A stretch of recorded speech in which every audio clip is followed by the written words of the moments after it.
북미 정상회담이 6월 12일 싱가포르에서 열리는 걸로 최종 확정됐습니다. 이제 역사적인 회담까지는 32일 남았습니다. 트럼프 대통령은 김정은 위원장을 만나 위대한 타협을 할 것이라고 했습니다.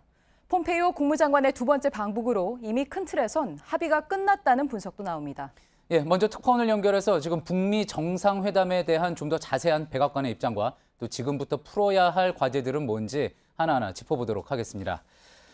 정윤식 특파원, 트럼프 대통령이 이제 회담장 어딘지 공개를 하면서 위대한 타협에 대해서도 예고를 했군요. 네, 트럼프 대통령은 석방된 미국인이 귀환한 지 8시간 만에 싱가포르 회담 일정을 공개했습니다. 같은 날 저녁 인디애나주 유세에서 매우 좋은 일이 생길 것이라며 위대한 타협을 말했습니다. 직접 들어보시죠. I'll be meeting with Kim Jong-un to pursue a future of peace and security for the world. We're going to set the table. We're going to make a great deal. 트럼프 대통령은 오바마 대통령은 이란 인질 석방 때 18억 달러를 지불했지만 우리는 대가를 지불하지 않았다. 김 위원장과 관계가 좋다고 과시하기도 했습니다. 그렇군요. 자, 그런데 우리나라뿐만이 아니라 전 세계가 사실은 판문점 회담이 또 가능하지 않을까 이렇게 주목을 했습니다. 하지만 결국은 무산이 된 거죠. 자, 이게 무산된 데는 백악관 실세들이 일제히 만류했기 때문이다 이런 이야기가 나오는데 어떤 내용입니까? CNN 방송이 뒷얘기를 보도했는데요. 회담을 준비했던 폼페이오 국무장관과 켈리 비서실장은 일찌감치 정치적 중립지인 싱가포르를 선택했습니다.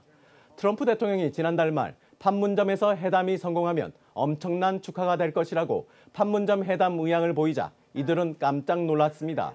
볼턴 국가안보보좌관까지 가세해 DMZ로 할 경우 김 위원장을 해유하려는 모습으로 비춰져 잘못된 메시지를 준다며 2주간 설득했고 결국 장소를 싱가포르로 되돌리는 데 성공했다는 겁니다.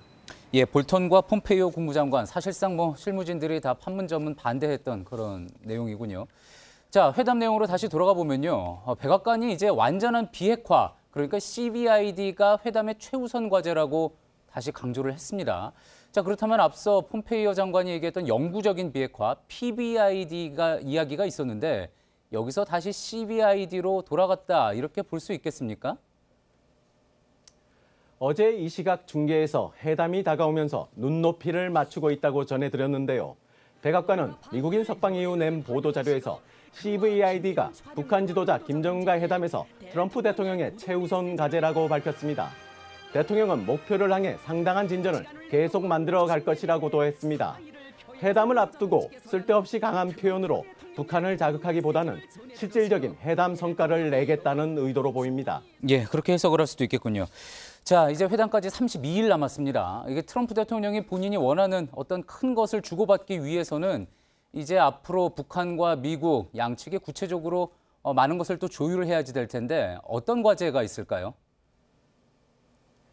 이번 회담은 큰 틀에서 한반도 비핵화와 북한 체제의 안전을 맞바꾸는 게 핵심입니다. 외교 소식통들에 따르면 평화협정 체결과 한미연합훈련에서 전략자산 전개 등을 완화하는 쪽으로 의견이 모아진 것으로 보입니다.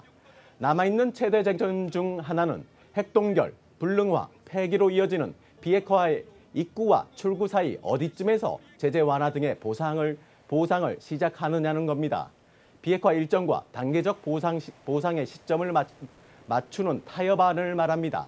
마지막 문제는 사찰과 검증입니다. 과거 북미 간 비핵화 합의가 이행 과정에서 무산된 것도 이 때문입니다. 미국은 완전한 비핵화를 검증하기 위해 북한의 영변 이외 비공개 핵시설과 군사시설을 공개하는 강압적 사찰을 수용하라고 요구하고 있습니다.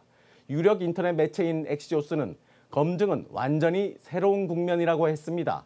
빅딜의 최대 난관이란 진단입니다. 워싱턴에서 정윤식 특파원이었습니다.